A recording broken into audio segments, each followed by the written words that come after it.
And if you need some cash, we have someone who can help you pick some winners.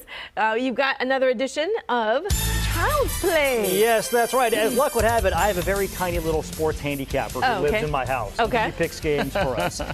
We had a solid week last week. We went 2-1 against the spread. Would have been 3-0 if the Rams didn't inexplicably kick a field goal as time expired when they were down by 10 to miraculously not cover the spread because of push.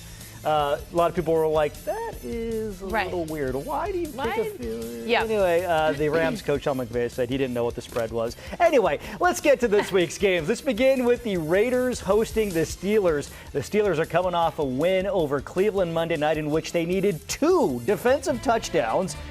Mind you, the offense for the Steelers only scored 1. By the way, Homeland Security, if you're picking up chatter about plans to attack Canada, it's just Steelers fans rage tweeting about the offensive coordinator. The Yinzers hate Matt Canada. That's his name. They hated him last year. They hate him even more this year. Meanwhile, the Steelers go to Vegas, where a cyber attack has crippled some of the casinos on the Strip, and judging by last week's game against the Bills, it may have hit the Raiders facility as well. They looked awful. They looked worse than the seafood buffet at the Palace Station Casino. Wow. You've ever been there? It's off the Strip. You know what I'm talking about. Anyway, they still somehow are favored by 2.5 at home. Here is the Child's Play on that game. Okay. The Steelers and the Raiders. Which one do you like? The Steelers. Of course I do. Of course I do. Mom, of course, big Steelers fan from Maybe Pittsburgh. put my Steelers jersey on. Yeah, maybe. You can have her Steelers jersey on as well. So cute. So you know who she's rooting for. Yes. Game 2, Chargers at the Vikings. The actors and writers are striking in LA right now, and apparently so too is Chargers head coach Brandon Staley. He was supposed to be some kind of defensive guru, but the Chargers have the worst defense in the league right now, statistically speaking. In fact, actually, Chargers fans would love it if Staley went on strike. Please get him away from the team. He is the odds-on favorite right now to be the first coach fired this season. Gives you an idea of how things are going. Yeah. Somehow, though, the Chargers are favored by 1 on the road. They're taking on the Netflix star Kirk Cousins and the Vikings. If you watch the quarterback series, he was like the big winner of all that. Minnesota's coming off 10 days rest after losing to Philadelphia last Thursday. The Vikings are 0-2, but their games have been close this year. They've been in both games. Minnesotans are bulking up for the winter right now, but if the Vikings go 0-3, it may be an early start to the ice fishing season there in Minnesota. Somehow, though, the Vikings are 1-point underdogs at home against the winless Chargers. Okay, the Chargers at Minnesota. Which one do you like? Ooh, the Chargers. Is that because it's Daddy's team? Yeah. Meanwhile, she was actively rooting for the Dolphins against the Chargers, and we were watching that game. Wow. Okay, final game. Here we go. Bears at Kansas City. Forget trying to win back-to-back Super Bowls. There is only one story that matters in Kansas City right now.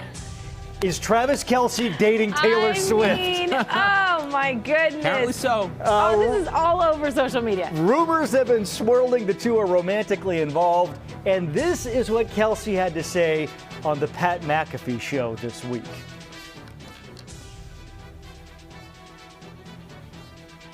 All right. Oh. Well, he said something to the effect of, I've seen you rock the stage at Arrowhead Stadium. Why don't you come see me? Curious, as a woman, how is that pickup line? Not good. Okay. Not good at all. But so he invited her to a game, I think, this weekend. Yeah. What if you are a superstar NFL player who a lot of people think is very good looking and you say that? No. It helps? I mean, I guess it could help, but I would expect better. Anyway, so what does all that have to do with this week's game against the Bears? Not much. It's fun. The Bears, meanwhile, have their own problems. They're 0-2, and you know things are bad when the best thing to happen all week is not getting rated by the Oh my FBI. gosh. This all started when the defensive coordinator Alan Williams abruptly resigned this week. Then some dude on Twitter said that the FBI raided Williams' home as well as the Bears facility, and people took that and ran with it. The Bears and an attorney for Williams have denied having any contact with law enforcement, but once it gets out on Twitter, it is what it is. Anyway, the Bears are 12.5-point underdogs at KC this week. Oh, man. Okay, you ready? Yes. Okay. The Bears at the Chiefs. Which one do you like? The Bears. Ooh. Okay, so to recap, we are taking the Raiders, we're taking the Steelers, who are getting points against the Raiders. We're taking the Chargers, who are giving up a point against Minnesota, and we're taking the 12.5 points with the Bears. Okay. She was 2-1 last week. Should have been 3-0. Okay. So I'm just saying. And of course, if she can tell me whether Travis Kelce's dating Taylor Swift, I'll report back. Yes, please do let us know. Please do let us know.